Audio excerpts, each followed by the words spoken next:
welcome to the stream. I'm Jo. I'm Jordan, and this is Why We Fight. We are live on YouTube, allegedly Odyssey as well as Walden Radio. Hello. Okay, we'll do some quick hellos when I get caught out like I did yesterday. So we've got English Will, Spaceman Will today. We've got Andrew, Ben Mew. Sir Francis is here. Evening Slaves, says Ben Mew. Oh dear. Philomena is here. Fearless Bear, Hasdak. Oh, that jumped. Right, that's everyone. Everyone who turned up early gets a hello. We're not having the jumping thing again, surely. No, it jumped. I made it jump. Like, it wasn't playing up. That was just Too sharp. I was just a little bit too speedy on the mouse wheel there. Right, so thank you for joining us. Tonight's show is Your Opinion Sucks. And we've got a really good article for this evening. I don't know, should we get straight into it? I think so, yes. I'm just grabbing it now. There we go.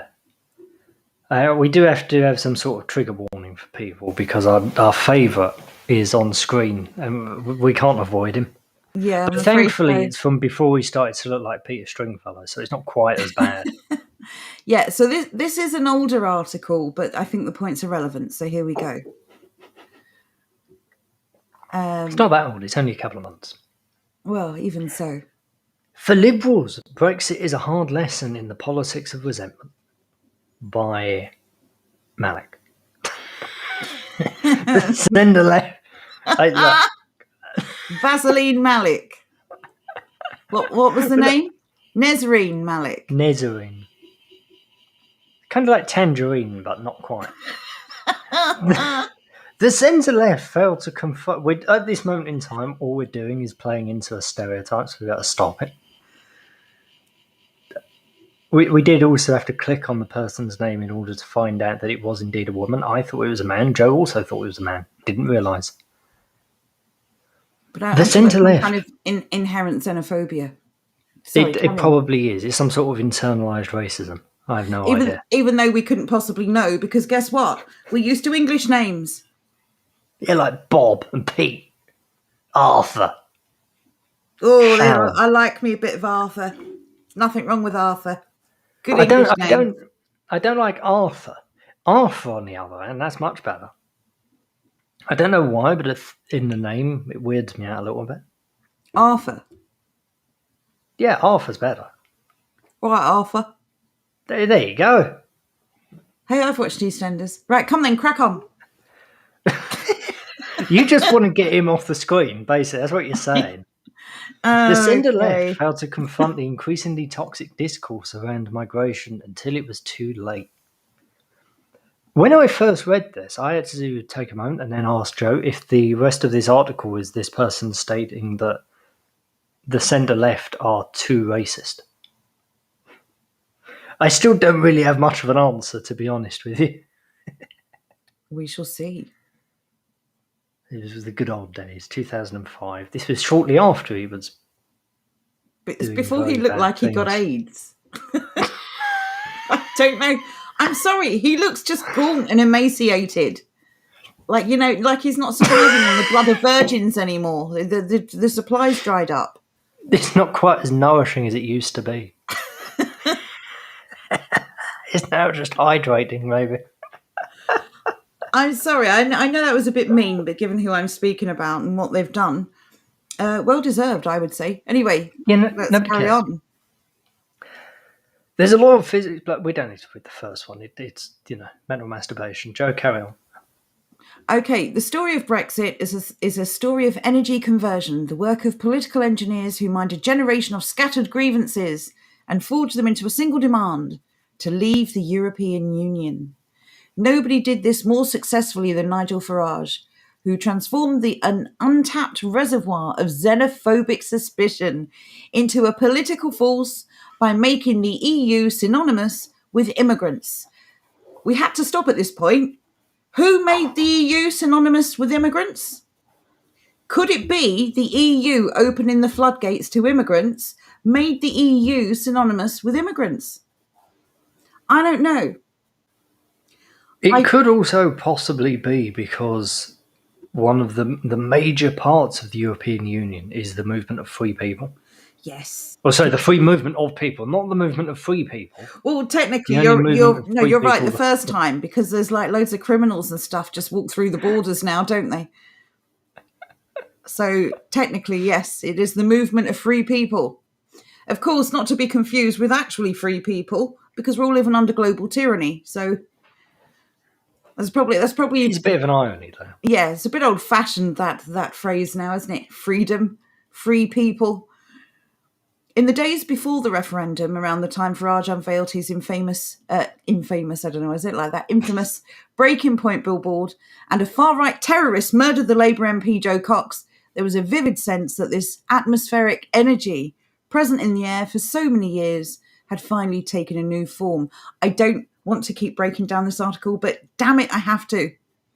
A far-right terrorist murdered the Labour MP Joe Cox. Should we start with that? Let's also preface this with allegedly, and now you can carry on. Okay, so allegedly, Joe Cox may or may not be dead, but Tommy Muir was set up, and there was another man that looked just like him, and the police already knew his name, even though they hadn't ever met him and only had a description of him, and the whole thing, and this propaganda, he had Nazi memorabilia or something. No. 1 minute. Actually break this down properly, because you know more about this. I know nothing about this other than basically what you've just said. Okay, right. So here is what I know based on the expose that's been done on this. This man, Tommy Muir, was a patsy, right? Joe Cox was allegedly murdered by someone. By this Tommy geezer. The police think it was this Tommy Muir, but they didn't know who he was. They only had a description. Except when they were looking for him, they knew his name. While all that's going on, another man who looks remarkably like Tommy, walking around in identical clothes, except his cap was a different colour, was seen fleeing the area where the alleged incident took place, and at some point sort of crossed over with Tommy Muir, who was then later picked up by the police and arrested and charged for the murder of Joe Cox, allegedly.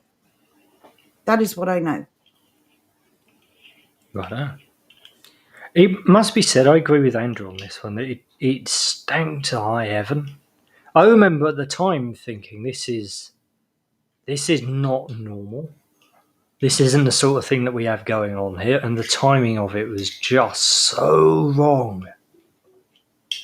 It was just too easy to believe, basically. Yes, such a coincidence. I mean, the one thing that isn't alleged is that it was obviously designed to derail Brexit. Yes. And that's probably the only part of the story I actually believe, 100%. So anyway, so that is my take. That's my personal opinion. We're using the word alleged because... Where was it you got the documentary that you watched, or the expose? Oh, Richard D. Hall. He's fantastic. If anyone hasn't seen Richard D. Hall's documentaries, he did a great one on Madeleine McCann. Oh, there you go. Yep, he's fantastic. Really detailed stuff. He's a Geordie, I do believe. It just really, really detailed stuff. He also ran an investigation on the Jill Dando murder, I believe. So anyway, yeah, just really, really thorough with his research. I'm going to pop his link into chat. Oh, please do. There you go. You can go and enjoy that. Just do it after the stream. Yeah, don't disappear now because we've got good stuff. Yeah. Do it later. And with regard to the... Sorry, Jordan, can you just scroll back up for a second? What was the poster? Oh, the breaking point poster. Mm-hmm. Right. Again, what's controversial about those words? There were lines and lines and lines of people just wandering around country to country, economic migrants, people who weren't fleeing danger or persecution, religious or otherwise, just moving from one country into someone else's country, just no responsibility for anything.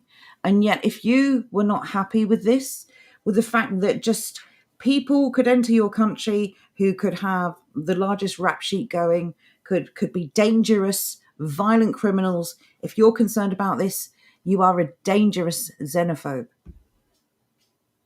So there you go. So the Breaking Point billboard, I thought, was accurate. And I'm sure, I remember at the time, I'm sure the word dog whistle was used about 1,000 times. But yes, again, you can't really comment on reality without being accused of something these days. So yes, anyway, do you want to take the next one? Oh, carry on. Okay. This week, as Remainers once again contemplate our defeat, we may reflect on those days after Cox's murder, when it felt like there might be a pause for thought, a public recognition of the dark place we were heading. Oh, they do like their drama, don't they? But there was no such moment. The campaigns barely paused, and the entire circus of bile and lies, yes, you Remainers did tell some awful lies, barreled onwards with a redoubled haste. I remember feeling at the time that there was a steely national insistence that we must refuse to... Whoa, what's your name? That we must refuse to draw the obvious conclusions from the case of a murderer who spent years collecting anti-immigrant propaganda. No need for propaganda, it's all true. And filing it away neatly in his house in folders. What a very enterprising fellow. Neatly in folders. Enterprising fellow. Did I overdo the sarcasm there? Neatly in folders.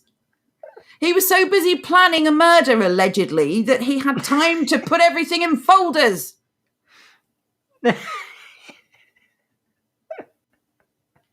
I just, these people.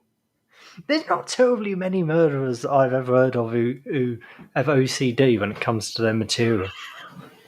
I bet he closed the door 3 times, turned the taps on, turned them off, and I don't know, turned around. This is ridiculous. Anyway, let's carry on. Do you want to read any of this, or shall I carry on? Yeah, you can carry on. I'm having a good time there. Okay. If you think that was a grotesque failure to stop and confront how this happened, then the years since will provide no solace either. Solace, like this affected you personally, person whose name I can't pronounce. No, Malik. There you go. Malik's Malik. There you go. Many people who have lived in the UK for years, or indeed all their lives, reported their first experiences of racist abuse in public. We knew it was coming, and there it is. I was one of those numbers. I've been racially abused. I've been called a cracker. Does anyone care? I don't care. I'm just saying, not a snowflake. Don't care. It's just a word. I was one of that number. In 2018, a plot to assassinate another Labour MP, Rosie Cooper, was uncovered. These attitudes did not develop overnight, or even over the span of the EU referendum.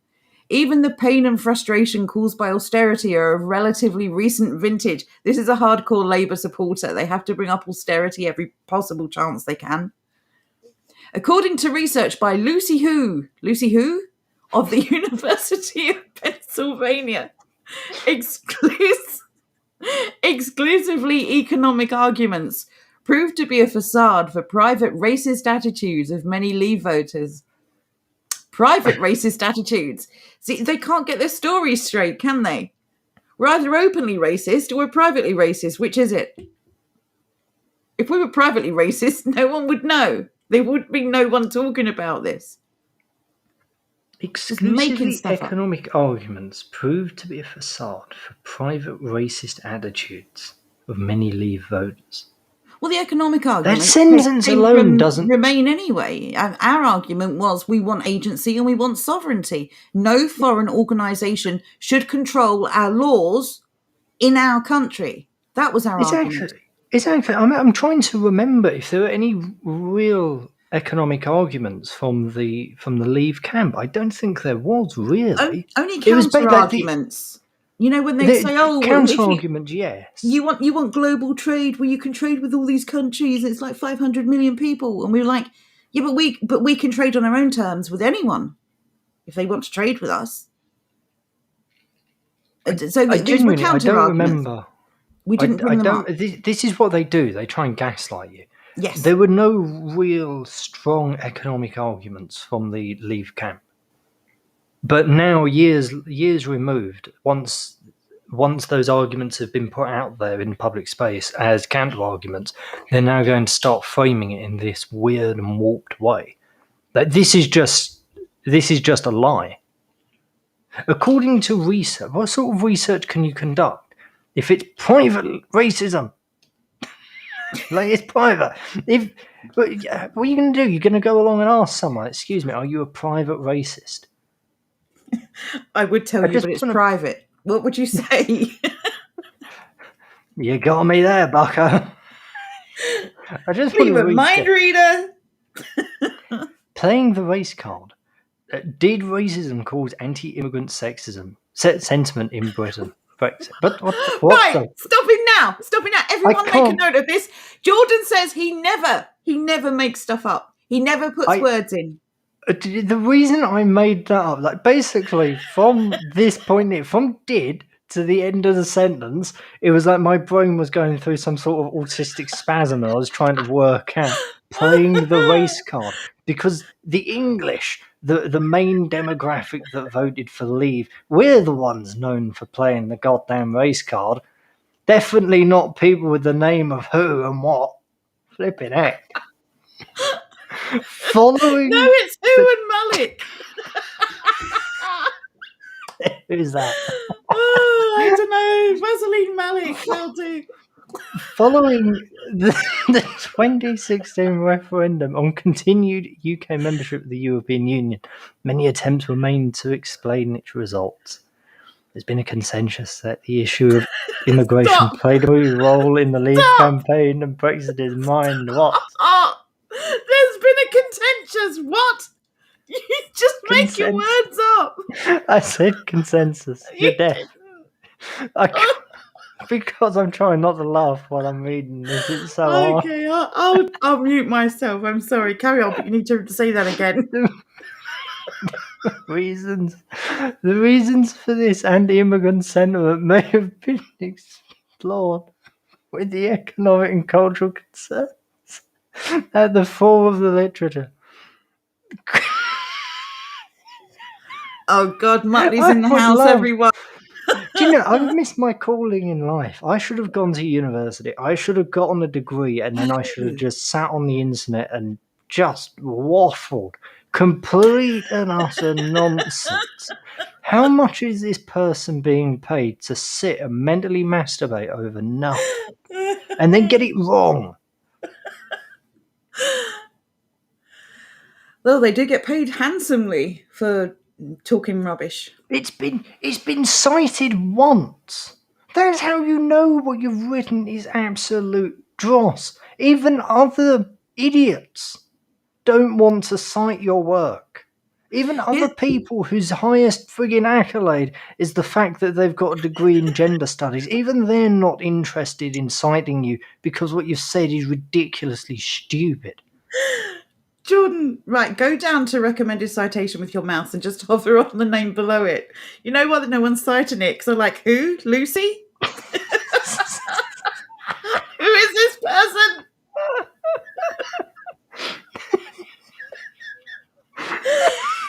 Yes, this is utter rubbish and nobody cares. And as usual, they could just make anything up. They get a platform, they get to air their bile. Everyone buys into it because people are basically sheep. Nothing ever changes, and rinse and repeat. So let's get back to the article. Lucy, you're a moron. Luckily, no one's going to get me on her surname because all I've been saying since we started was Lucy who? Hey, we never forget.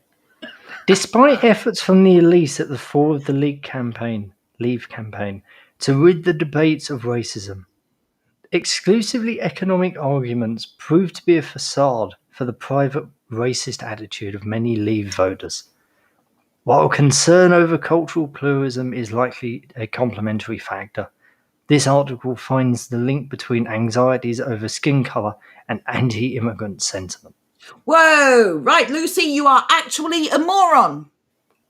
Actually a moron. The left played this constant card. You're just xenophobic. You hate foreigners. If you're going to talk about skin colour, Lucy who? what are European people generally going to have as the colour of their skin? I cannot get over the title of this. Playing the race card. Did Brexit cause anti-immigrant sentiment in Brexit? First, even if nothing else, the question itself doesn't make any sense. Did racism cause anti-immigrant sentiment in Brexit? Well, that's true. If you're going to come to a racist conclusion, anti-immigrant sentiment is surely already in there. I can't. These people. Andrew says these people are like, infamy, infamy. They've all got it, infamy. That's one of the best ever lines from a Carry On film. There's so many good ones. There are, but that's a classic. As has been previously established, I don't do films. Carry On films, on the other hand, they are 10 out of 10. They are amazing. They are the best films ever made. That's a good exception to make. Yeah, they are excellent. Anyway, carry on. Because apparently I can't read this evening. Right, okay. The longer, more corrosive history is that of a right that exploited immigration for cynical ends. Or we just didn't like it, didn't agree with it, didn't agree with the numbers, didn't agree with the lack of responsibility, accountability. And a Labour Party that made its own cynical compact with a sentiment, using it when needed to show its own toughness against the devious migrant.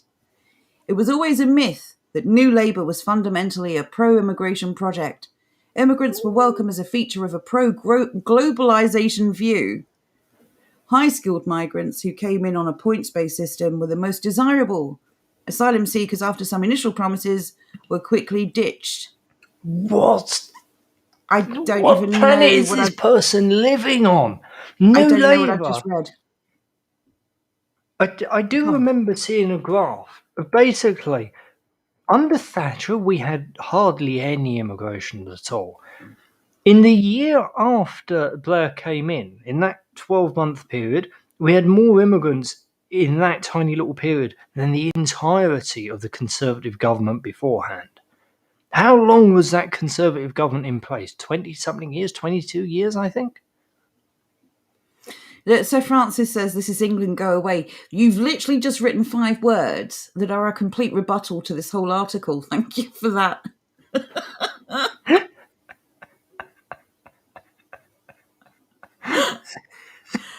We should make T-shirts that just say that. We're done. We've had enough. We've had enough. This is England, go away. What about something like, this is England, if you're not England, deport yourself. This is important. Yes, thank you, Arthur. University of Pennsylvania says it all. Communist self-loathing, anti-white and libtarded beyond all description. This kind of snobbery when it comes to... The main thing I took from the Remain Leave debate throughout the entire referendum was this snobbery. It wasn't so much class, because it didn't ever really come down to money. It's about education. It was always those uneducated, stupid working class voters, white working class voters. Remember to throw in as many sort of names as you can and as many labels as you can. I always remember that being the most fundamental argument against leave, was that you would be uneducated compared to your average Remain voter. Well, just look at how they speak to us afterwards. Yeah. It's just constant. It doesn't end. We've seen it throughout the Mindspace document. Like the Mindspace document was genuinely mind-blowing still. The way that they said things like, the general population doesn't know what they need. It's up to the government to decide it for them. Just little things like that. There's plenty of bloody articles that they've written. We all know what they are and who wrote them. They're just dross of the highest order, and they're deliberately condescending. Yes. Because nobody we wants know what's to be best for you. Ignore your instincts and just trust us. Yeah, the reason they do it is because they know it grows their own numbers. Nobody reading something that is condescending wants to be on the other end of it. You want to be a part of the group that's being condescending. You don't want to be condescended to. That's why they do it. That's why they grow their numbers. That's why when you flick on the BBC and you've got something like Mock the Week, it's basically just like a massive pat on the back session. There's 6 or 7 comedians and they're all agreeing with each other over the same basic things. Like, oh, Orange Man bad. But the How annoying edgy thing and about Mock the humorous. Week, but it wasn't edgy because these people lived in the same bubble as the people they were mocking. Exactly. This was such a lack of self-awareness. They were supposed to be your common man, the voice of the people. The voice of what? The middle-class bubble. They didn't represent people at all. And some of them went so far the other way. Take Frankie Boyle. What an absolute disappointment. I've no words. Disappointment. I was going to say something really bad then. He made a name for himself by being an absolute free speech absolutist. Nothing was off limits. It was comedy. He didn't mean anything by it. It wasn't personal. He wasn't attacking individuals, except when he went after Katie Price, but that was hilarious. But the point is, it was comedy, and it was a kind of no boundaries comedy. And I respected it. And I think a lot of people did. And then I believe he left the show because the BBC were telling him he made that joke about the Queen and something being haunted. Was that what got rid of him? I think that was one of the things he got a rap on the wrist for that, and he said like he was being cucked essentially. And then he went and cucked himself on such a grand scale, it's unbelievable. Yes, indeed, Will. What's this, John? I lost my job today. I will post them on Discord later, but if anyone has legal advice, would be most appreciated. I'm genuinely sorry to hear that. Yes, obviously, without revealing too much, try and give us some information. And I'm sure even if none of us know what to do, we can probably help you look stuff up and get you the right advice. Presumably, you're going to fight this, so good for you. Yeah, you absolutely have our support. Let us know how we can help. Mm-hmm.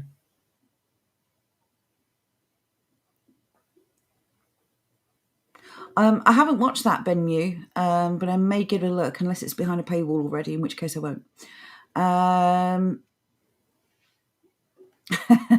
Katie Price isn't an individual; she's an entire football team with that brood. She's not had that many children, has she? I mean, Harvey. I think she's only had 2. Well, Harvey makes up for 5, though, doesn't he? He's a bit of a big boy. He is. He's incredibly large and incredibly tall, from what I can recall. I'd certainly run if I bumped into him in a dark alley. Right, anyway. I was going to say that. I can't. I was going to finish that point with, but I wouldn't know he was there unless he was doing something. Never mind. Right. Right. So just to quickly reiterate Jordan's point, to say that New Labour was a myth that they were pro-immigration is just laughable. Tony Blair did more to undermine the collective culture and ethnic makeup of this country than any prime minister before him. Absolute scumbag. It was always a myth that New Labour was fundamentally a pro-immigration project. This person must live on Mars. Also, Tony Blair admitted it. Not only must words. Sorry. You're ruining my joke. How dare you? Sorry. It's not going to have the same impact now, damn it. I was going to say, not only is this person living on Mars, but they're obviously suffering from some sort of delirium caused by lack of oxygen to the brain. It's the only way you can become that friggin' stupid. Well, they're definitely not in England, that's for sure. Not with a name like that. Who calls their kid Vaseline, honestly? Right. Much of the hostile environment infrastructure of immigration controls that exist today is the legacy of Labour's last government. Are you joking? I can't believe what I just read. Much of the hostile environment infrastructure of immigration controls that exist today is the legacy of Labour's last government. But the lack of hostile environment, what are you talking about? The next sentence gets worse. The tier system that sorts immigrants according to their value to the UK, the high barrier to gaining citizenship. What the hell? There's not a high barrier at all. You need a job. Not always. It's only slightly higher than what they have in Russia, which is basically you need to be able to speak Russian and have a job. There's not a barrier at all. It's a curb at most. You can just say that you're a child when you're not, and that you have family here. I identify as a child. Really? Look, I want to know if you can identify as a man and you can identify as a woman, why can't you identify as a child for tax purposes?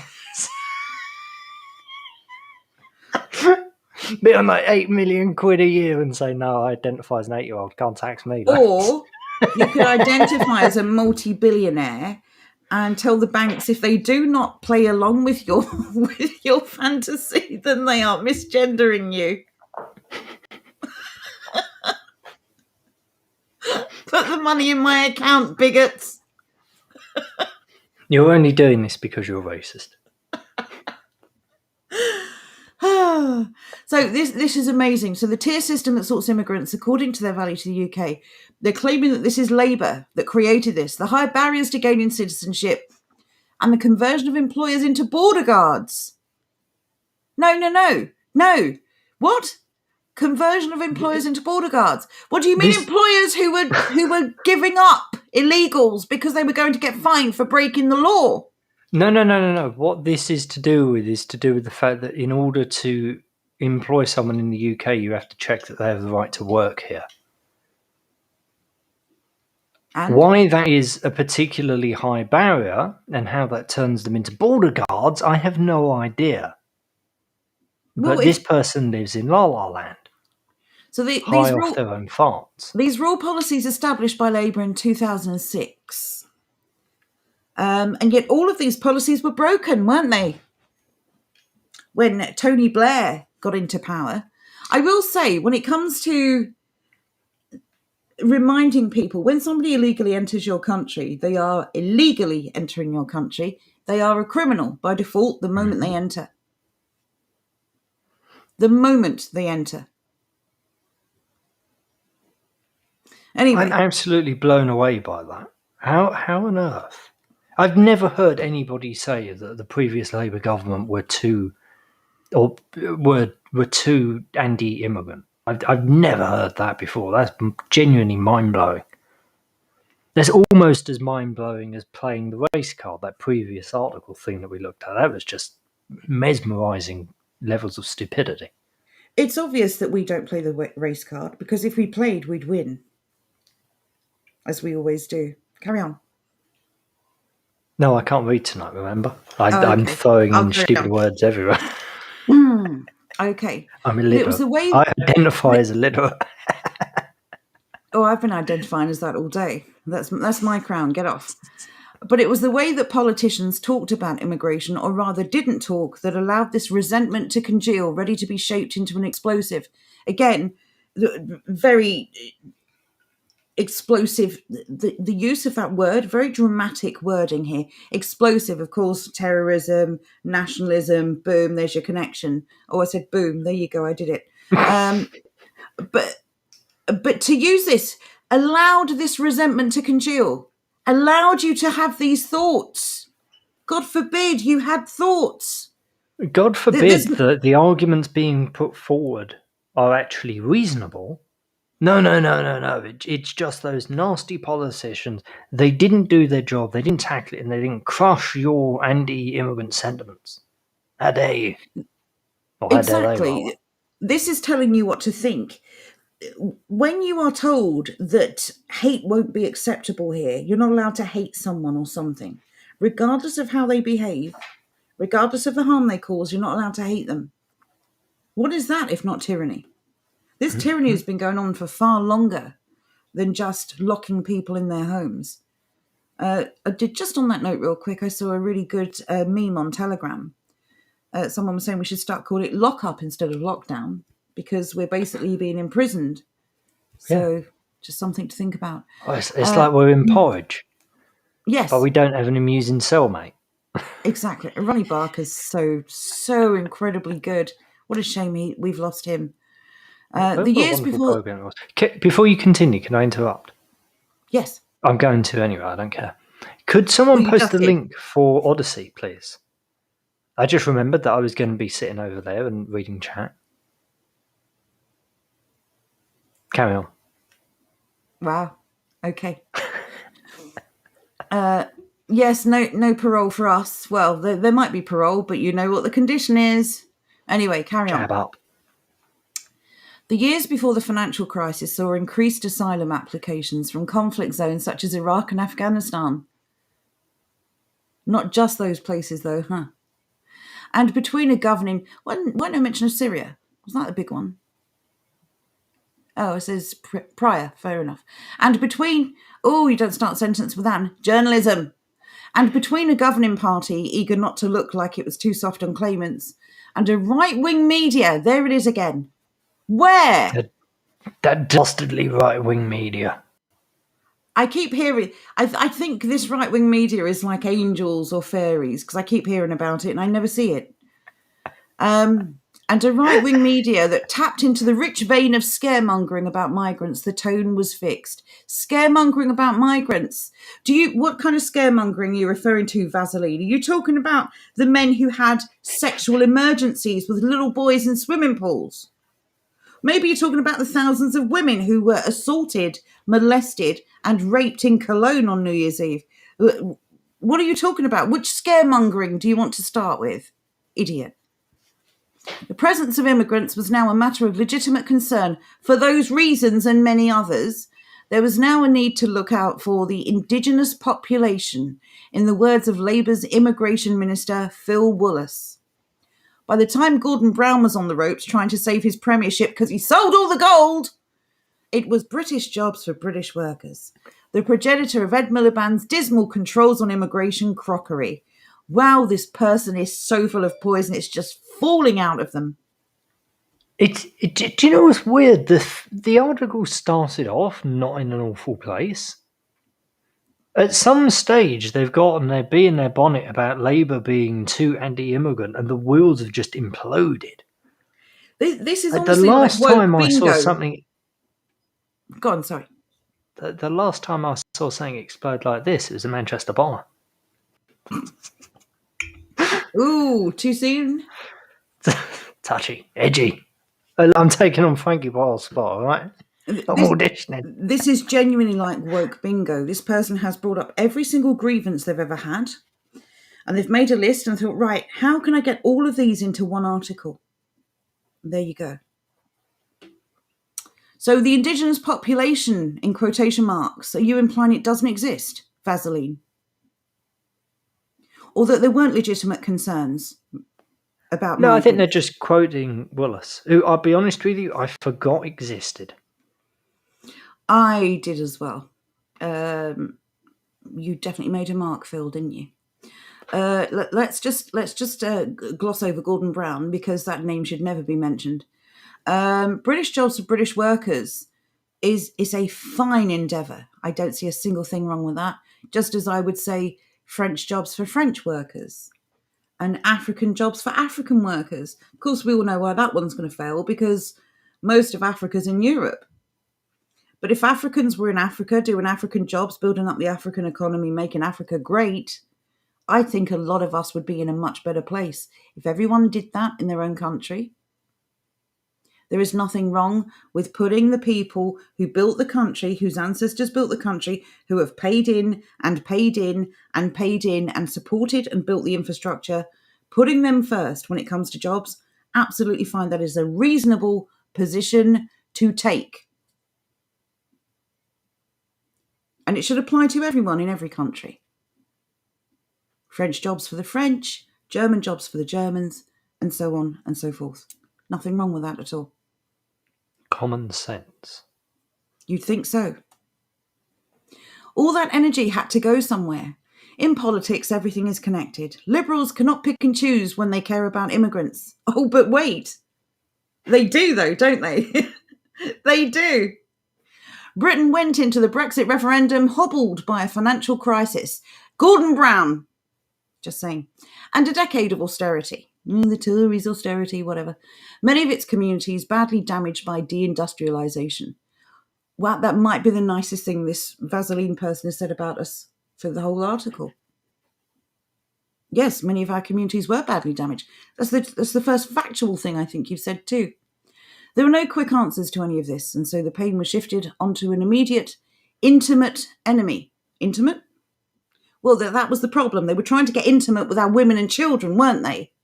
And we were like, no, this is a bit dodgy, this. I think we ought to stop. Easily purged. Not really, though. The immigrant and all the immigrant represented, be it the enabling EU, the elected elite, the lawyers, or the judges, all the immigrant represented, it wasn't about immigrants, it was about behaviour, it was about standards. You cannot bring savages into civilization and expect them to get along. It just cannot work.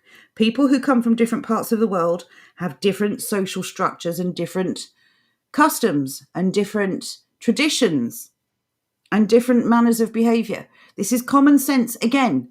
You cannot bring one group into another group, which is basically putting the fox into the hen house, the hens of course being disarmed, and say have at it. And when the hens dare to complain, arrest them for being, name that label. Perhaps we could not have predicted how and when this would happen, but we allowed it to happen. Oh yes, you did. Liberals across parties who were horrified by the consequences of Brexit must realise that they were defeated by an epic national scapegoating project. Wow. One whose power needed to have been checked long before. That is how to understand Brexit. Not an irrational right-wing populism, not a derangement of post-truth politics, but the predictable outcome of a concerted political and media campaign that capitalised on a colossal failure of our economic model. What are you talking about? Well, one minute. The irony is they're actually correct. The problem is they've got the wrong end of the stick. They are correct in that Brexit wasn't irrational. This derangement of post-truth politics nonsense, that's just Trump derangement syndrome. But the predictable outcome of a concerted political and media campaign that capitalised on a colossal failure of our economic model, that is completely true. Yeah, the political class, as well as the media, are in cahoots, objectively, and they're constantly pushing the same narrative. They're constantly pushing, they're constantly probing, and people eventually just had enough. By the time you then take into account the economic failures, this economic system does not work for us. It won't work for anybody, but it doesn't work for us at all. This is not the sort of thing that we would like. This is not the sort of thing that is good for us. This is not how our nation was built. This is not how any nation was built, for Christ's sake. I think we can all concede 2 points, not to this particular journalist, but generally as the outcome of the Brexit campaign. First two things that I noticed, or rather the two most important things that became very apparent to me, the first of which was the fact that the EU got the blame for a lot of policies that the British government were just not utilising properly, like protecting the borders. They said that they had to let people in from the EU. Well, we were never part of the what's its name? Schengen zone. Thank you. We were never part of Schengen, and we I think we had the Dubs thing, didn't we? The Lord Dubs thing. But we were never part of Schengen, and we had never agreed to free movement of people. So the failings of UK government, those failings were passed on to the EU. The second thing that became truly apparent to me, and this was the first time that I became somewhat of an anarchist insofar as I knew from that point the government could not be trusted to do the right thing for any of us ever again, or at any time, was that the government did not know how to run a country. I think they had palmed off so much responsibility to the EU that they were disorganized. They were amateurs, cowboys. They did not know what they were doing, and you've only got to look back at the time since the referendum to see that this is the case.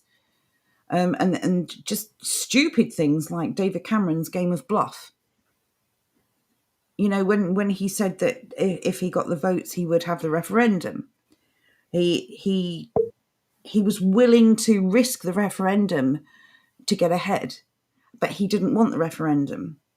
And then you have your Prime Minister actively promoting Remain. Should that not be an impartial position? Yes. He always should have stayed neutral in that. I just looked at it. I just looked at the whole debacle, and I just thought, no, that I'm done. I'm done with this. Whatever the UK government used to be, that's gone. It's just gone. And these charlatans in our parliament that people elect do not deserve your money. They do not deserve the agency you give them, and they do not care about you. And it just all became so apparent, and I was done. So from 2016 onwards, I was just done with the government. There is no need for government to do anything except protect the borders, keep the army on standby to defend your country, and deal with international trade. And no other interference is required or necessary. But there you go. The main thing I found from the Remainers themselves, following the referendum, was they kept throwing this thing in our faces. Oh, all these leavers had to look up what is the EU the day before the referendum. It was the Remainers. Because you didn't fucking know. You were just, vote for it because it works for me, because I've got money and screw everyone else and I'm okay. No. Their main reason for voting Remain, a lot of them, was they were doing the fact okay. that all the comedians, all the singers, all the celebrities were saying the same thing. They were all Remainers and they were just trying to blend in. But you have to admit, people who were doing okay under that system voted for more of the same. Mm-hmm, absolutely. People at who the were end of the day, that's what everybody would do. Yeah, but it's nice for them to admit it finally, and some are. Some are saying, now, we voted for the status quo. We didn't really understand much about it, but we voted for the status quo because it was working for us. For us, at least, it was working. So, anyway, but those things became really apparent, and that was when I knew that the government wasn't fit for purpose, and it wasn't just the people in charge. It was the system. The system was broken, and I do not think at this point it can ever be fixed in a way where it would serve the people it was designed to. Although arguably it was never designed to. Yes. That must be the most iconic moment Yes. of the Brexit debate. That woman was so in her own bubble. That was who would serve us sandwiches in Pret? What planet do you live on, woman? Yeah, exactly. And you've got people thinking, well, how am I going to make a living? How am I going to feed my children? And she's worried about who's going to serve her. But Pret sandwiches. They better be good sandwiches, is all I can say, because she made a complete fool of herself. I've never been to Pret. They're not at all. Is Pret short for pretentious? Do you know the only place I will get a sandwich is Pret, and the reason for that is because they do a decent enough salmon sandwich that when you're out you can eat it, and it basically boils down to the fact I really don't like when they put salad and all sorts of unknown detritus on a sandwich, like sauces. I don't like that. That's not what I do. So that's the only place I will buy a sandwich, and that's the only sandwich I'll have. Wow. So I can vouch that their salmon sandwich is decent. I feel very judgmental about you right now. Look, at least I weren't there asking who's going to serve me my sandwiches in Pret, and that like once every 3 or 4 years when I'm out and about and I need something to eat. Okay, look, I'm sorry. I'm thinking about your weirdly naked boring salmon sandwich, and I'm thinking about Philomena's bacon butties. And No, Philomena wins. what do you put on us? No, we're not getting into this subject, but a sandwich. No, don't put salad and all sorts of nonsense on it.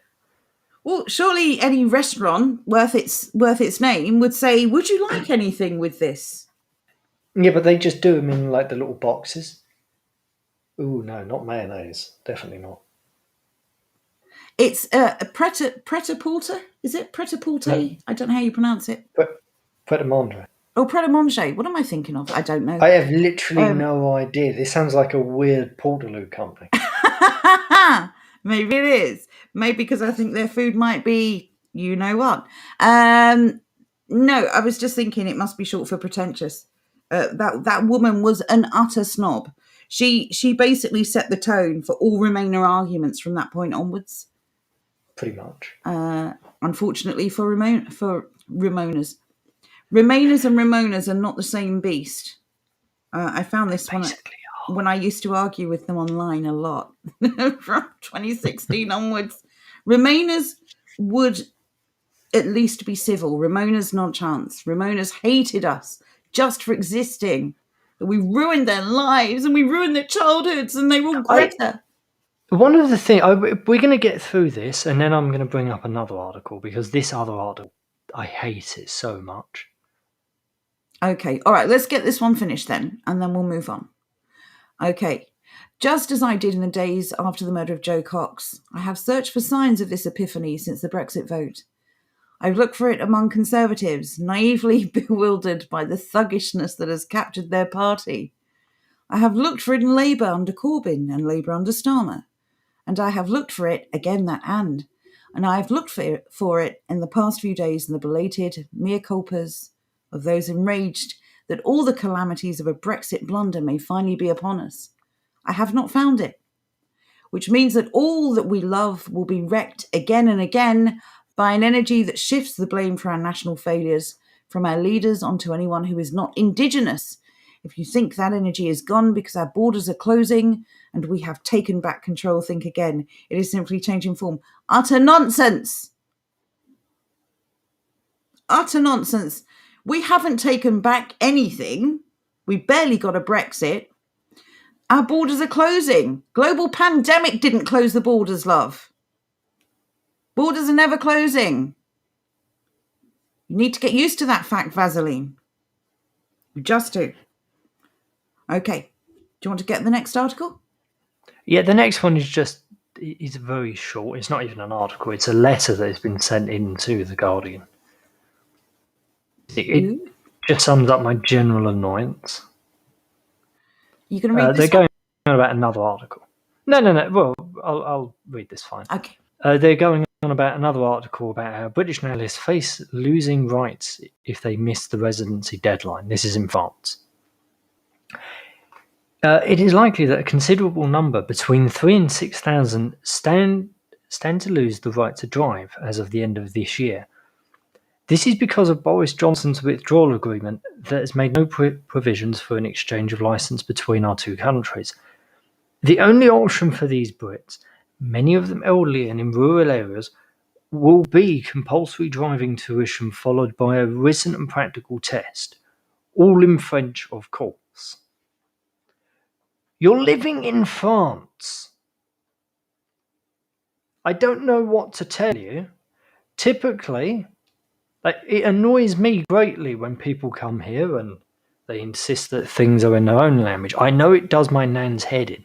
Whenever she gets a letter from the council and there's about 30 different bloody languages on the leaflet, it really annoys her, and it annoys me as well. I agree. If you're living in France, learn French. Exactly. Learn French. It's not that simple. Difficult. Why are you there if not to enjoy the language and the culture? What are you doing there? I don't know, but don't be this person. Don't be a Ramona living in a foreign country and then not even learning the bloody language of the nation you've invaded. Don't do it. Don't be that person. Don't be, what was this fella's name? Michael. Don't be Michael. Maybe his real name is Michelle. Michelle. La Melus. What sort of stupid name is this? What? What are you reading? La Melus. There, look. Where's the S? Look, it's French. They don't. It's a silent S. Oh God! I can't pronounce that. English Will, can you break that down for us phonetically, please? How do we say that? I'm going to go with Melus. There's no S. What do you mean there's no S? What is this? What do you think that is? It's an E with a little S over the top. It makes it an S. It's not. Oh my God! It's an E with an accent. Oh my God! Oh my God!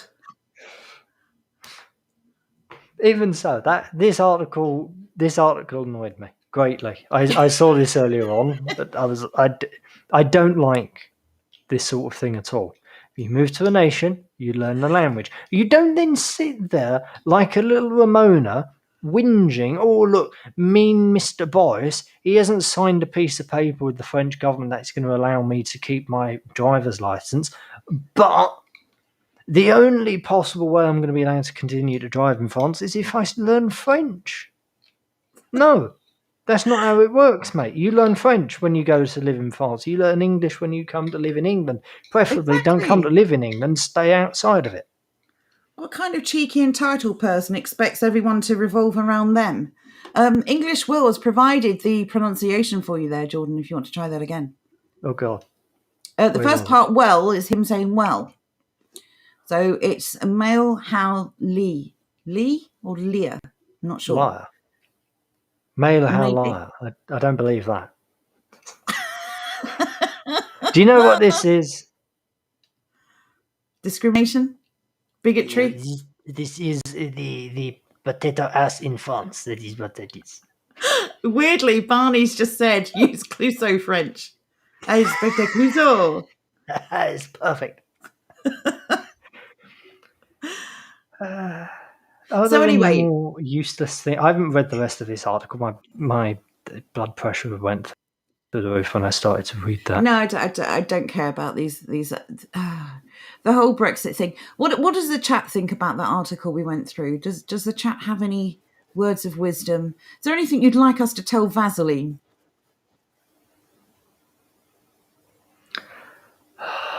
There you go. Arthur says, in Russia, they would not last 3 minutes without speaking Russian. They would simply starve. They would not be assisted. Oh, that's a tad harsh, but I do hate the sense of entitlement. I think Jordan was absolutely spot on. If you move to another country, it's incumbent upon you to integrate, to fit in, to make the effort.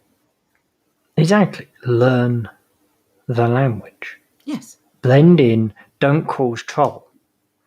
Don't move to France and then whine, oh, Mr. Boris Johnson, he's very mean. He hasn't signed the piece of paper with the French government. What a stupid man Mr. Johnson is. No. That's not how things work. Well, also, nobody forced you to go and live in another country. Exactly. Especially if you're a retiree. You literally had your pick. You chose France. It's not like you went there for work. You chose it. Exactly. Absolutely. There you go. I have a comment. John says, "If I have a comment." Oh, God. It is from Tash over on Odyssey. Oh. She's mocking me for not understanding the French language. Dead on. Carry on. John says, if you move, you are a guest. Yes, you are a guest. And you should respect the host accordingly. It's something all immigrants should know. And you can be asked to leave at any time. And you don't have the right to complain. Well, you should be asked to leave at any time. It doesn't always happen, and that's where this entitlement comes from. But you should be asked to leave if you do not integrate yourself into the nation you have joined. Nobody asked you to be there. You chose to be there. You know, have a little shame, for goodness sake. I think entitlement is going to be a real bugbear of mine this year. I'm so tired of it. You've got another comment, haven't you? I do. Go on.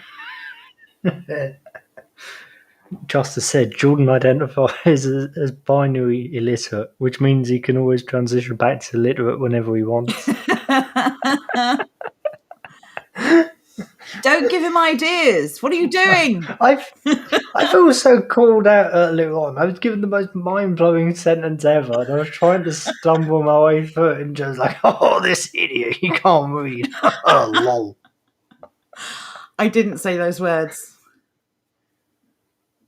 Xantha's got it right. Eat tartiflette weekly. Tartiflette is lovely. Glass of red with lunch Very on a nice. work day. Very nice. Very posh. Very fancy. Well, he didn't say it was red wine. It was simply red. Glass of Red Bull. Isn't Red Bull like a weird yellow colour?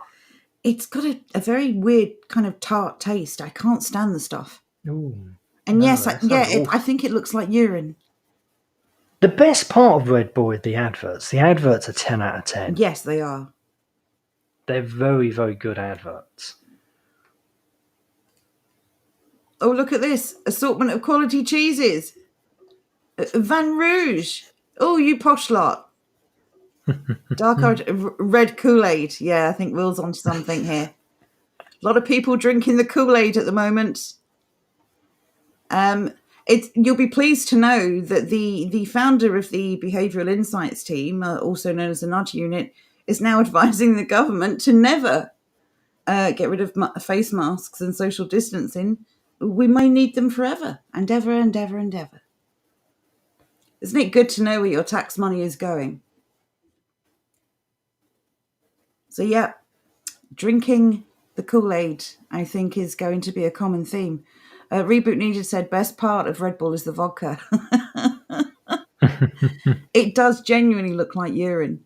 And maybe that's why people drink it out of cans so they can't see it. Give it a more appetizing colour, like blue or something. Yeah, just put some food colouring in it, for goodness sake. Or different food colouring. Well, I don't know. I wonder if that's a natural product.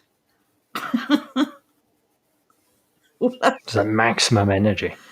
Oh, yes. Philomena says, I'm trying to keep up with all 3 platforms. Haha. Philomena. Oh, come on. We feel your pain. So here's the issue we've currently got. Because Odyssey is brand new. Odyssey is yeah. Go on. Because it's I'll let you say it. Because it's brand new and it's still rolling out a lot of the services it's providing, we don't have Odyssey as a direct link to our multi-platform thing that we have with everything else. So we don't get the Odyssey comments come up here.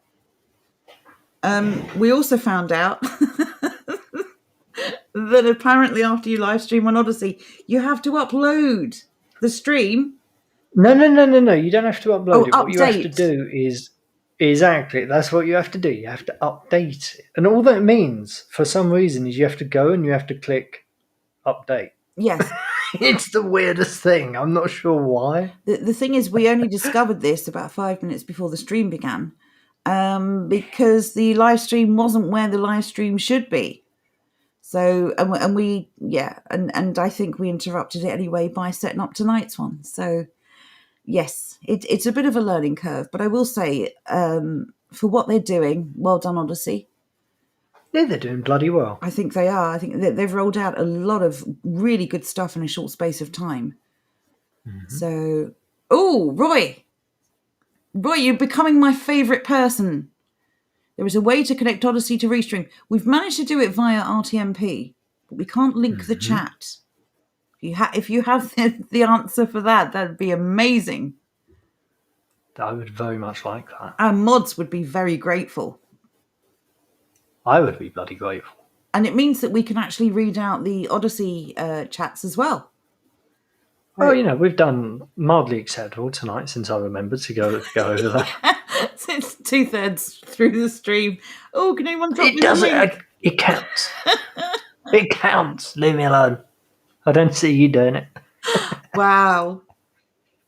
Hey, I'm fielding chats from like 7 platforms. I think you can manage one. If you had 2 screens, like I told you to get, you'd be fine. God. I'll get another monitor, I promise. Car first. I need a car. No, you need like 3 monitors. No, number one priority is a car. When the 3 proverbial monitors. hits the fan, I want an escape route. Car comes first. Fine. Yeah, I think I don't understand why you can't just get on the train. because you have to put stupid, ineffectual stuff on your face. And I'm Do you know what? I think we've found out what our next opinion thing is going to be about. We're going to whine about transport in this country. oh god, we're going to have so much That material. exactly, that'll be a never-ending stream. But yeah, with old Sadiq Khan getting back in, he's now charging people, is it near enough 20 quid in order to go over the North Circular? 406, that's the name of it. I was trying to remember. It's interesting. I was reading, there were a couple of articles about Khan, Mayor Ratweasel. Apparently, he took a reduction in pay Good. previously, but now he's taken full pay. Right. Even though But naturally. now the country's on its knees. No, I haven't, Mark. I'm getting there. The longer I save, the more I can spend, the better I buy. So, oh yes. Now, see, if I had a garage, if I had a garage, I'd buy you a potato and I'd turn it into the best moving potato you've ever seen. Oh, speaking of whittling, when is the next whittling stream? Where did I say whittling? Well, I thought you were going to whittle the potato, weren't you? No. Oh, how are you going to turn it into a car? Well, like a potato car, like an awful car. Oh, get like an awful car and fix the awful car and make it not awful. Oh, you mean potato engine? Do you know? I have to say, it's mild change of subject, but not really. I was looking at something the other day, and it was a diesel, and they were complaining that their injectors were knackered, and you needed to put new injectors in it before you bought the vehicle. And I've always heard of this thing because the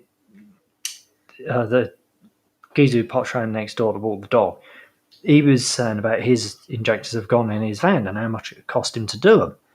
I looked up how to do it, and I think you actually have to be a functional moron not to be able to do it. It's easier than changing a spark plug. Unless I'm missing something, the amount they charge for that, they've charged him near enough 1,200 quid. It's insane. That's an insane Absolutely amount of money. insane. Yeah, but if you have a diesel and your injectors are going, just take a look. Don't buy into the hype. Take a look on YouTube and see if you can do them yourself. Odds are you probably can.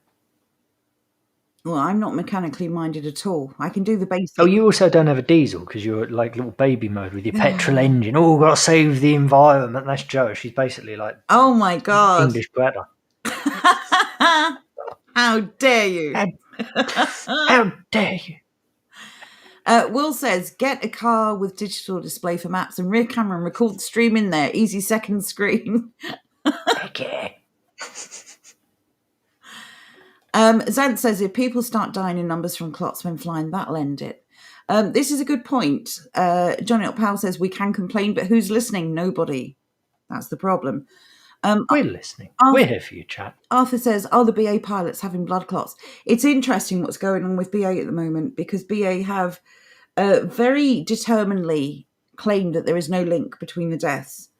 It'd be interesting to see how this plays out, but I do agree that it's interesting now that people are being asked not to fly if they've been vaccinated in case they have blood clot issues.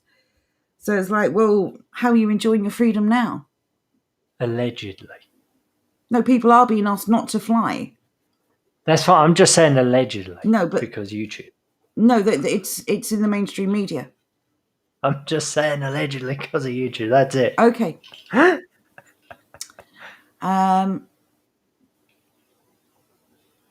But yes, so, again, if you give up things in order for security that doesn't provide you with the things that you thought you were getting, when does the farce end for people? They've given up their freedoms. They've been locked in their homes. They've not seen their families. They've lost people. They've masked themselves, muzzled their children, their pets. They've kept their distance. They've done all this for a year and a half. They've lost their businesses, their livelihoods, all to get back their freedoms, and they get jabbed and then they're told they can't fly, can't travel. When do you think... Like the ultimate debate. When do you think people are going to start to realise they've been had? Or do you think we're at peak? We're at peak sanity now. This is it. There's as many people... whoever is going to realise what's going on, they're there. I'm still waiting for people to realise that when it comes to the environmental nonsense. Oh, they're going to keep pulling Yet to happen. I don't know. I think most people have kind of cottoned on to that. Again, the propaganda wouldn't be necessary if it was successful. It would stop. I will say, though, Jordan and I have talked about this at quite some length. We do not believe what we're being told in the media about the number of people who in a poll would choose to have extended lockdowns, and in a poll would say they'd definitely get the next jab, and we don't believe it. Again, because the propaganda continues. It would not be continuing if they had already achieved their goal. We don't believe it. We think there are many, many more people who are taking a stand against majority. This. Yeah, absolutely. Many more people taking a stand against this than you are being led to believe. So if you ever feel a bit despondent or a bit hopeless, just remember they have two jobs, the media and the government. One is to distract us and the other is to mislead us. Roy says, Jordan, check your Discord DM after tonight's stream. Thank you so much, Roy. Thank you for that. King Edward says, Aeroflot and some others have banned vaccinated passengers. Yes, I read that too. And then, of course, you've got the jabs mandate. I was reading a story, quite a sad story, from a woman who works in a care home, who said that, she's got young children, but she's going to have to leave her job. She was on the fence about getting one of these jabs, but now that the government's mandating it, it's made her very suspicious, and she just doesn't want it now, so she's going to have to leave her job. My concern is when all the good people walk out because they won't be mandated like this under tyranny, who's going to be looking after our old people? You're seeing more and more companies do this sort of thing now. I saw earlier on that one of the book publishers, was it Penguin or one of the, but I can't remember who it was. They are now not Bloomberg. Oh, whatever. One of the big publishing companies. They are saying that if their staff want to return to the office, they're going to have to be vaccinated. There's obviously the weird, like Keith Moon impersonator with the same thing, the plumbers. Oh, the Rod Stewart, pound shop Rod Stewart. That man is so annoying. But again, people like him, though, are doing us a favour, because when they start mandating this, I think that we have this innate rebellious nature where when we're forced to do something, we push back. It's all right nudging people and influencing them and manipulating them. But when you come to active, overt coercion, a lot of people are going to be like, hang on a minute. Now I have to have this? I think it's going to backfire. I don't know whether it will be too late for many, but I think for some it will backfire. And I think a lot more people are going to say, no, I was considering it, but now you're forcing me to do it. I'm not doing it. I certainly hope that's the way it goes. Michael says, I saw an article about a new Nuremberg trial in the Isle of Man on the 1st September. I don't know anything about this, Michael. No, not a thing. Do you have a link, maybe? Maybe you can drop it in the Discord if you can't get it tonight. John says, we have a tribe and we are here. You either get it or you're one of them. Yes, absolutely. For anyone who's on the fence about this, for anyone who's concerned, not convinced that it's safe, not convinced to take part in this clinical trial, there are lots and lots of groups popping up, and the community is massive overall. There's lots of support here if you want anyone to talk to, if you want to try and gather your thoughts, or if you want to have a discussion with someone where you won't be judged or screeched at. please feel free to jump on the Discord or have a chat with us here in chat. There are lots and lots of people that think the same way. You are not alone. So if you're listening and you thought you were alone, you're not. That's the message. There are plenty of us here to support you.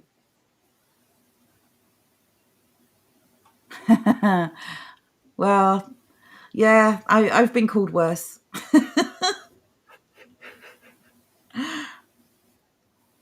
Ben Mew says, until we have institutional power, nothing we say really matters. The sheep need institutions to follow blindly. Unfortunately, some people are followers.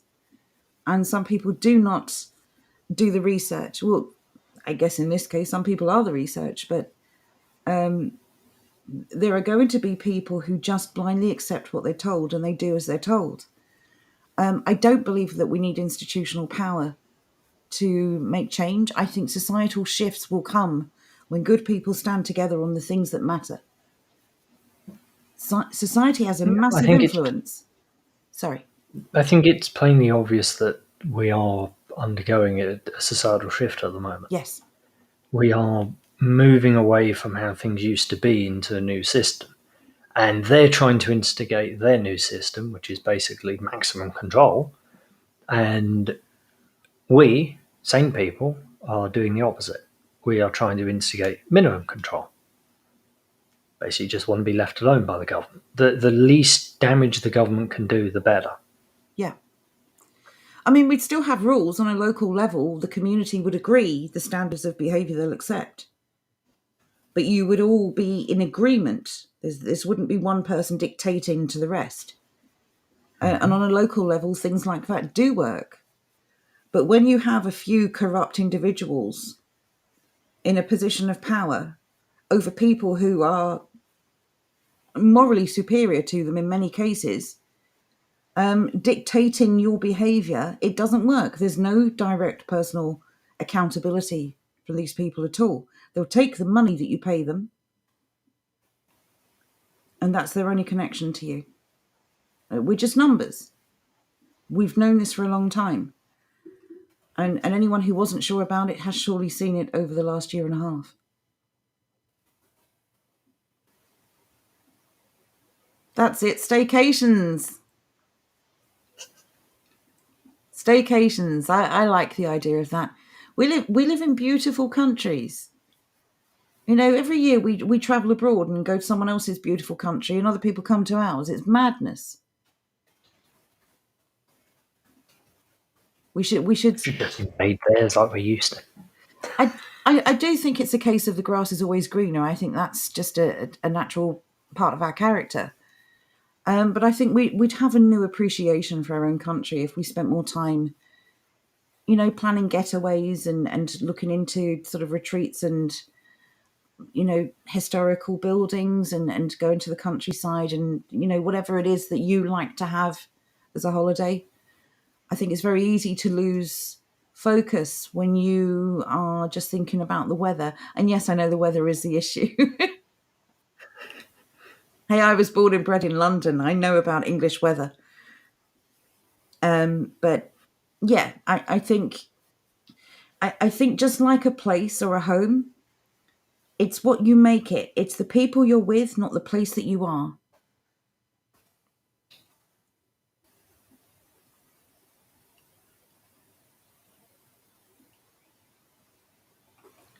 Am I catching up for that comment? No. I just wanted to send it to you. Okay.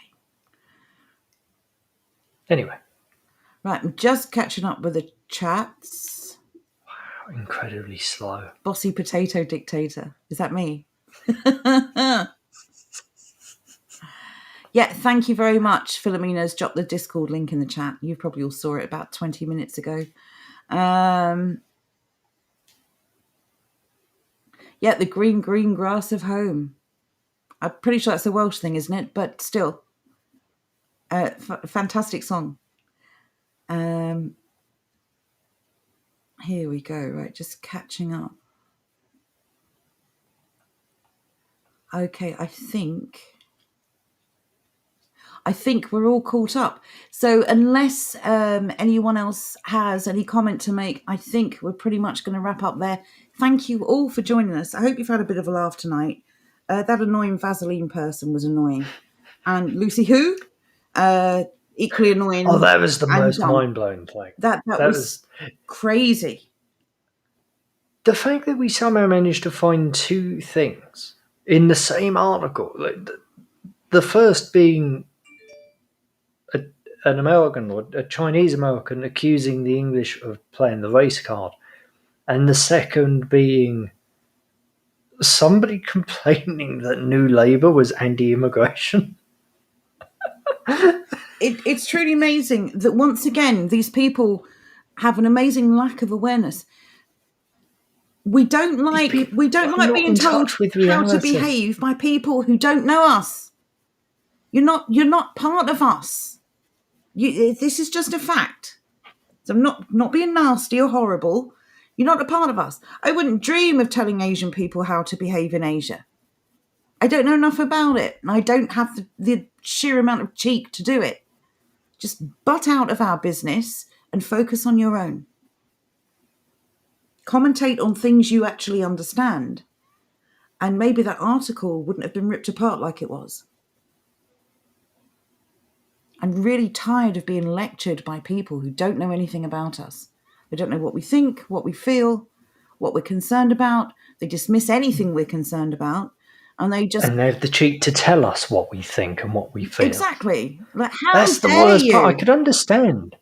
Like, for example, if we were to do a show on their opinions, like do a show on the sort of things that Owen Jones and the likes feel about the state of society and all the rest of that,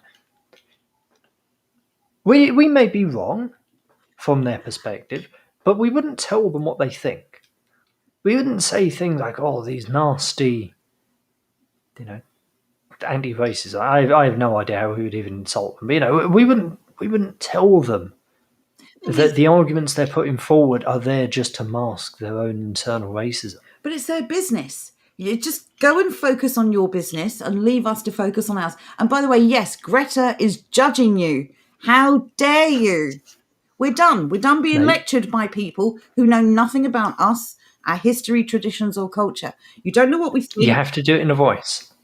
How dare you? That sounded a bit gay. I don't know. Anyway, so yes. So, basically, if you're a foreigner coming to lecture us about how to behave like good English people, shut up and go away. We don't care. We don't want to hear it.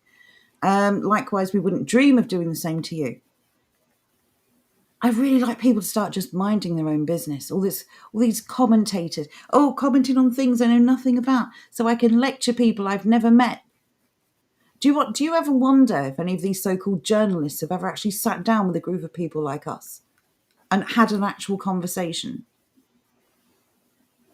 Or do they get everything they know from the headlines when there's a protest and it's like, to be fair, there are many of them, I wonder. There are many of them I wonder if they've ever actually had a conversation. What, with anyone? Their social skills are lacking. That's true. That is true. I don't know. I just know that we're tired of it. We are supremely tired of it. We're not asking for anything from you people. Don't want anything from you. Don't need anything from you. Leave us alone. Just leave us alone and we'll crack on and we'll succeed as we always do and we'll be just fine. Leave us alone. Let people do in their countries what is best for their country. It's really none of your business. Anyway, on that note, that's a good point. John says, when you take advice from an autistic person about anything, you may as well hang yourself. Bit harsh, but I do agree. This is what happens when everyone wins on sports day. Yes. A generation of snowflakes. Not to play this down. This is actually what we've got. A group of people, I don't like something. Instead of just moving away from it or saying, I don't like it and therefore I'm not going to engage with it. I don't like it and I need to tell everyone. I need to tell absolutely everyone I've ever met. I don't like this. I'm not happy. It's all me, me, me, me, me. Tough. It's life. Get over it. Go and focus on your own problems. Anyway, right.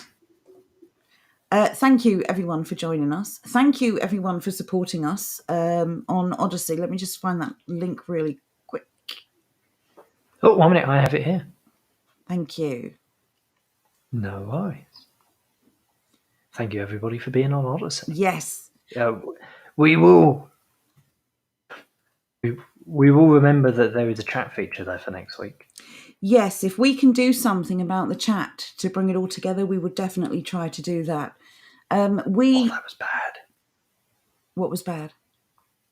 I opened us up, and it wasn't like the normal open us up when it was just one tab. I accidentally clicked on another tab as well, and we were there. I had us in I don't even know what the next level of stereo is. It was weird. I had 3 of us. Trerio. I don't know. Triple O? I don't know if I spoke over you, if you spoke over me, if that was past you speaking over future me. I don't know. That was weird. I didn't like it at all. Okay. There's a mind meld going on there. It was real bad. Anyway, yes, thank you. Have a great weekend, everyone. It's good to have these little rants. It purges all the rubbish out of your body, and you can have a nice, relaxing weekend. We will not be here on Monday, sound. just in case anyone is unsure. We will not be here. 3D sound. We will not be here on Monday, just in case anyone is unsure of the schedule. So just to reiterate, it's Tuesday, Wednesday, Thursday, Friday from now on. We will be back on Tuesday. Tuesday will be Let's Talk About. We'll be going through the news of the week. Wednesday is the live show. This is why we dig on Thursday, so get those questions ready. And another Your Opinion Sucks next Friday. So thank you, everyone. Take care. Be safe. Bye for now.